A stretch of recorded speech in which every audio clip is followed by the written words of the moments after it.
The flower that blooms in adversity is the most rare and beautiful of all. Ladies and gentlemen, welcome back to the Bucket Think Tank for Disney Royalty number 8, Mulan, Mulan and Shang. So, Mulan has to be the last great send-off for Disney Royalty in the Disney Renaissance. I think that's sort of obvious, really, if you watch the film or if you've heard most discussions about it. Mulan is often viewed as possibly one of, if not the best Disney princess, and I think that's you could make that argument. I think it's a fair argument, not one you have to automatically agree with. But this movie sort of shows why. I've been trying to make the argument that the Disney royalty line, the Disney princess line, the Disney prince line is always sort of building up to something, building off of everything we saw before to sort of create a really great and interesting character.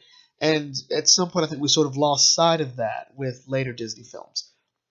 But coming up to Mulan, I think it's easy to see why this film is so loved and why Mulan is so well loved. It's brilliant. It's where other films have always sort of been in the line of an adventure series with a little bit of character. Now we're going for the exact opposite. Disney's always loved the aesthetics, loved the show. Putting on the show has always been the best thing about it. It's why the touch of Broadway was so important to the Renaissance. But with Mulan, we sort of go for the inverse. The music is a bit underwhelming, honestly, and I love I'll Make a Man Out of You. I love Reflections, but if you were to compare that to other songs, other great moments from Disney films, it is a bit lacking. And I think that works just because of how this film is very, almost sort of intimate with the story it's trying to tell. This isn't a grand adventure to teach everyone else a lesson. This is harking back to Aladdin, where our character has to learn a lesson. Going back to The Sword and Stone and the Black Cauldron, where our protagonist has to learn something. And we're sort of seeing the position that this is a lesson that isn't coming out of an inherent character flaw that we would always acknowledge, but rather this is a character who is sort of coming into their own. This is a coming-of-age story, and it handles it very well by touching on a lot of insecurities that I think are rather universal. This could have been confessional in terms of storytelling, where our writer is projecting their life on us and we have no idea what's going on. Instead, they went a bit further and went for a universal feeling. Not just the incident, but the emotions surrounding it. And this shows not just in Mulan, but in Shang.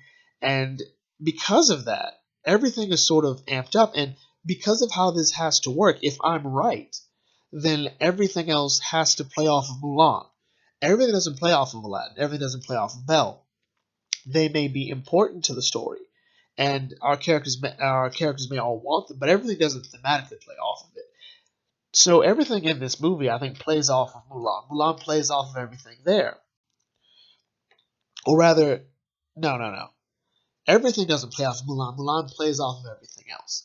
She plays off of Shan Yu. She plays off of the matchmaker. She plays off the other girls there. She plays off the soldiers. She plays off the emperor. She plays off of Mushu. And that's the real beauty of the character in the story. And Shang doesn't fall behind. He is a Disney royalty secondary character film along the lines of Jasmine or Eric or John Smith at its awkward best. But here he comes in as an already established character. And that's good because that means whatever we throw at him can be very subtle, but he'll be dealing with it in a better, more efficient way than other characters could have. Shang is sort of John Smith amped up. He's Phoenix amped up, but not in a way that takes away from our real character of Mulan. So with that in mind, let's sort of dive in, and we'll start with Shang, who we sort of built up pretty well. So Shang comes into this film, as I said before, he's a fully realized character. He may not be realized to us, the audience, but everything that he has to know, he already knows. Everything he needs, he already has. There's no real interesting arc that takes away from from Mulan's character or story. Shang's big motivator is, like Mulan, his father. And his father's given this big responsibility, saying he's ready. He's number one in his training and all that. He is ready to lead his own troops. And all he has to do is prepare them, and when Sifu says you're ready, you'll join us. He calls him captain. And Shang he's humbled. He's humbled, he's nervous, but he's very optimistic until he goes and sees the troops. And this is sort of what makes Shang a great captain, is because he's totally determined to whip them into shape, and he's going to make sure that they're all ready. And this works because he leads through example. He doesn't say, do this. No, I'm going to show you how to do this, and then you do it. That works. He's a harsh taskmaster, but he's fair, and he's got a sense of humor about him when it comes to it. We saw that when Yao calls him a tough guy. He says, well, you just volunteered. So retrieve the arrow. Hold on. Put these on first. This is strength and discipline. You're going to need it to achieve the arrow. All right, go get it. No one gets it. And from that point on, we see Shang sort of grilling everyone. And he's noticing the weak link, which is Ping. And the question is, what's he going to do with Ping? He's very disappointed in Ping, and he sends Ping home. But he says it the best way possible. You're unsuited for this. You're not ready. So pack up, go home, and that's it. That's it. Yeah, there's a bit of dishonor to it, but ultimately that's sort of the best thing Mulan could hope for in terms of, being sent home. At the end of it all, when he sees everyone showing actual progress, he's generally happy. He's generally enthusiastic. But he also has to deal with the fact that, Sifu says he's not ready. He's sort of trusting of this character, who we know we probably shouldn't trust. He's very... he's just so annoying that we know he doesn't know what he's talking about. And he gets a little encouragement from Ping, saying, like, you hold him, I'll punch, and we think you're a great captain.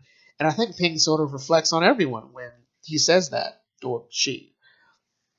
And then we go into the reveal, and Shang has to make the decision about what he should do. The law is the law.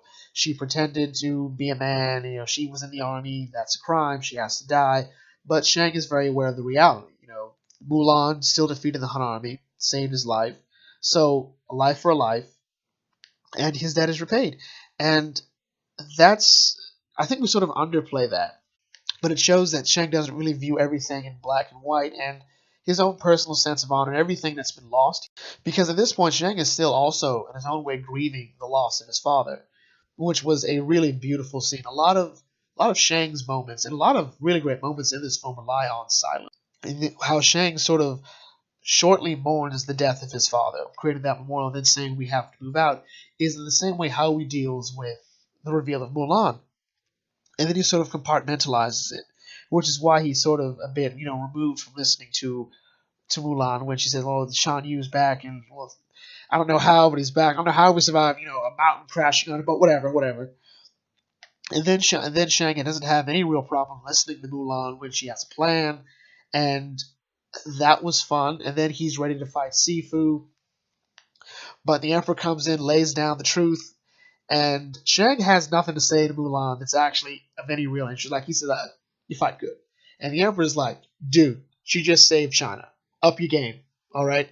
No. And he says, like, look, you don't meet a girl like her every dynasty. I'm putting my hat on. I'm out.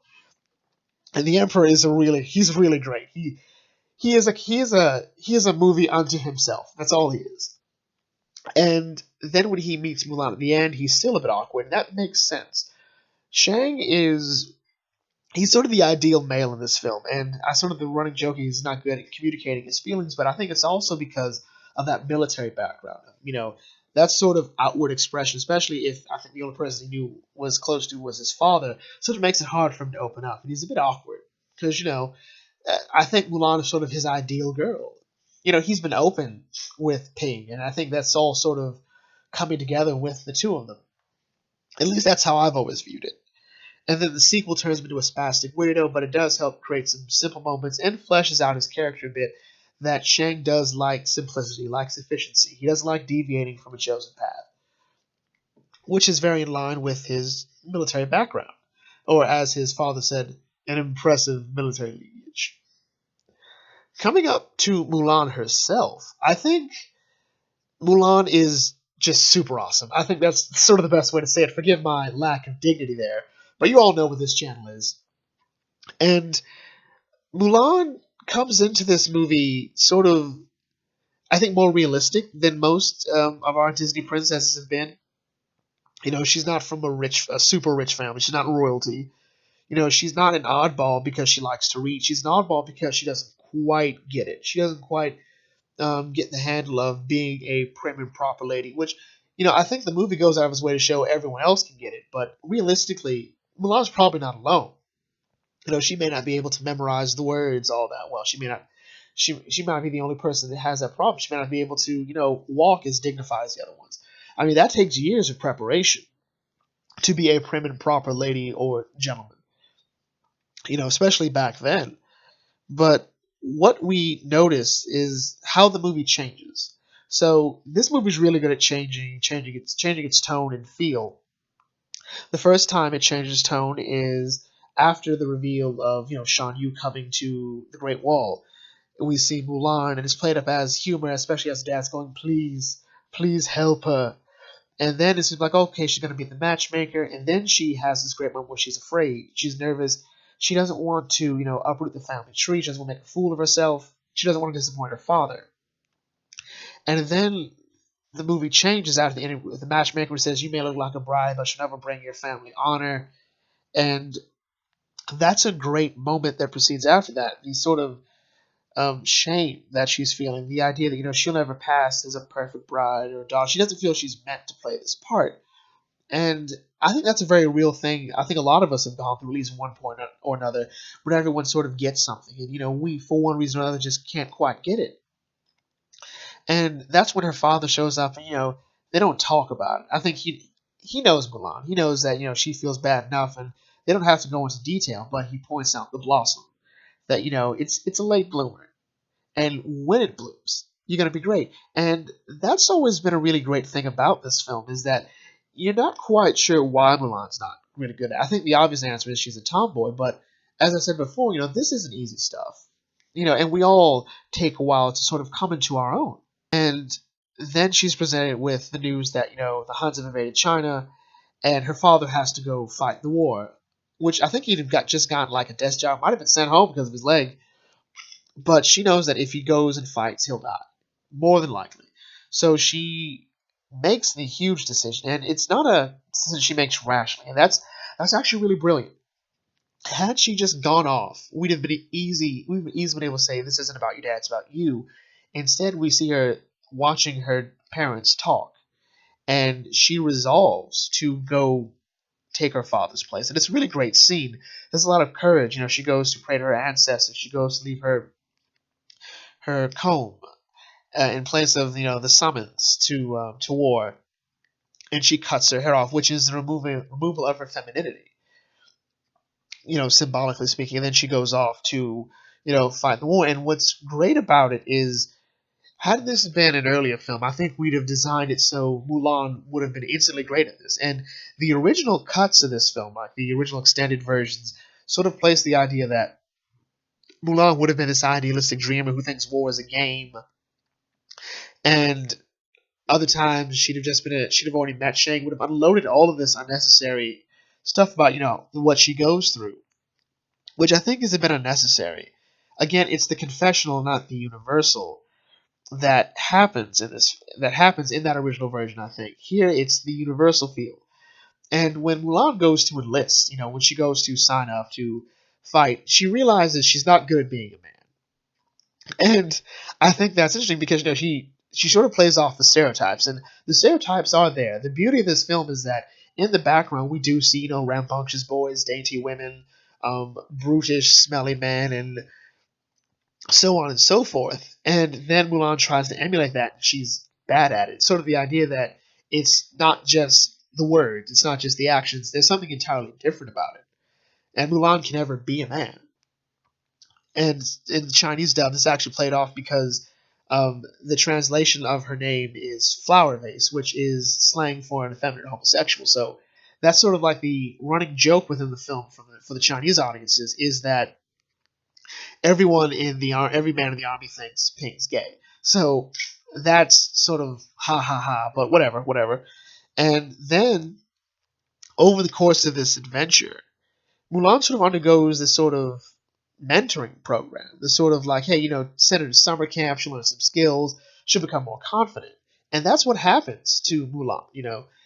I always felt that, again, her problem was she lacked confidence in herself. She wasn't comfortable doing stuff that she wasn't inherently good at. And again, that's a universal thing, but by joining this program, this enlisting the military, getting the discipline and strength she needs and the right mindset, I think she can tackle anything at this point. It should be noted that by Mulan 2, she doesn't have we don't see any real problem of her sort of embracing that femininity. And embracing that femininity, or rather becoming more comfortable with it is ultimately what does save her, is the use of the fan to remove the sword. And of course, in her clothing as well, she couldn't handle the dress before because it was tight, and that's something that's played off. That the society is crushing her, and she wasn't really that. I don't think that great at moving around in the arm. I think she would have found that bulky and hard to move, especially when it wasn't made for her. So in the end, she has this sort of middle ground between male and female clothing, at least from a perspective. I'm no fashion expert, so grain of salt with that one. And then over the course of the adventure, she she accomplishes a lot of what she does because of her mind. She has to think of ways to win. She has to think of ways to accomplish things that other people would be much easier to do.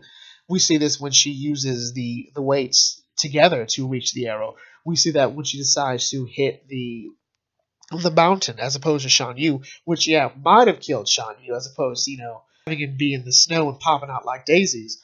But Mulan's idea took out all but 6 of the Han army. So I'd say that's a win. That's a win. I mean, together they could have the rest of the army could have handled Shan Yu and the 5 Huns. I think that would have been much easier. But I like how when she's left alone with just Cricket and Mushu and I forget the horse's name, and she talks about how maybe I didn't just do this for my father. I did it so I could prove I could do something right. And when I looked in the mirror, I saw someone worthwhile. And again, it sort of hence brings forth the idea she doesn't like herself. She doesn't like her shortcomings. And over the course of this adventure, I think she comes to terms with those. And the idea that she wants to bring honor to the family, she wants to protect her father. Those things are always the most true to her.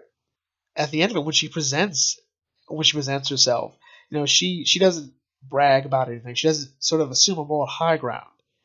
She just sort of says, "I did this to protect my father," and the Emperor says, like, "You've saved us all." She doesn't see it as that. She doesn't see it as anything more than, by doing this, I protect my father. Then she goes and she doesn't use what she's accomplished as anything other than, I bring these gifts to honor the Fa family. And her father says, the greatest gift and honor is having you for a daughter. And that's all she's ever wanted. She's always wanted to bring honor to the family. She's always wanted to bring honor to her father. And I think that's the real strength of this movie, that great family unit, that great sense of honoring one's family and feeling that you're not good enough for it. That's Mulan's arc in a lot of ways. People have argued before that it's about this huge feminist movement, and not to say that it couldn't be, but within this story for Mulan, it was something totally different, and that's fine. That's fine. It's actually really great.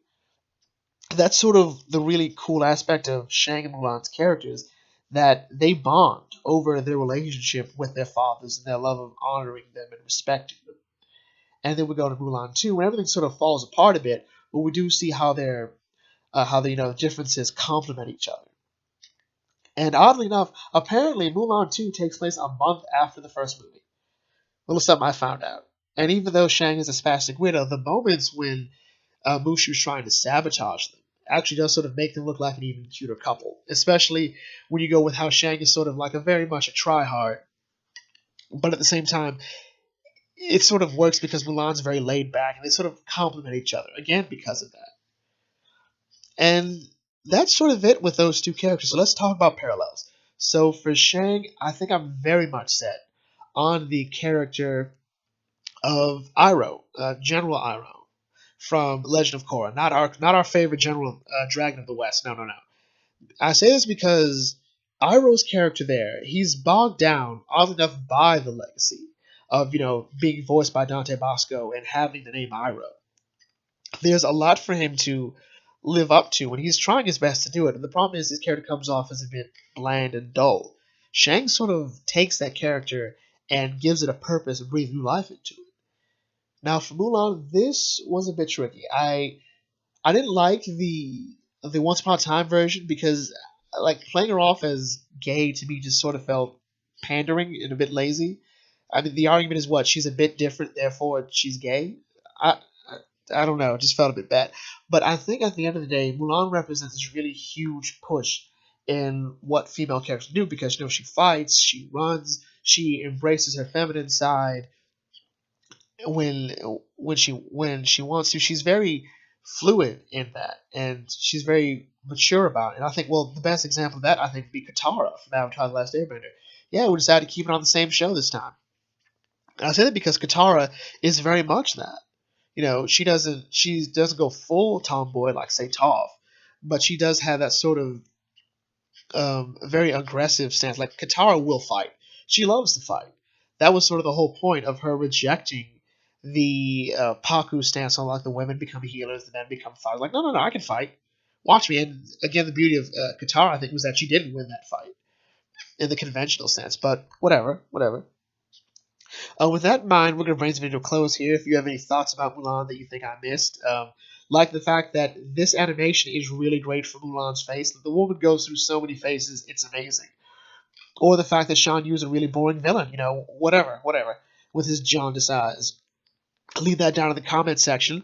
Feel free to check out some of my other videos on the Disney Royalty line, and I will catch you all later. This is the Puckett Think Tank signing out. May your fandom serve you well.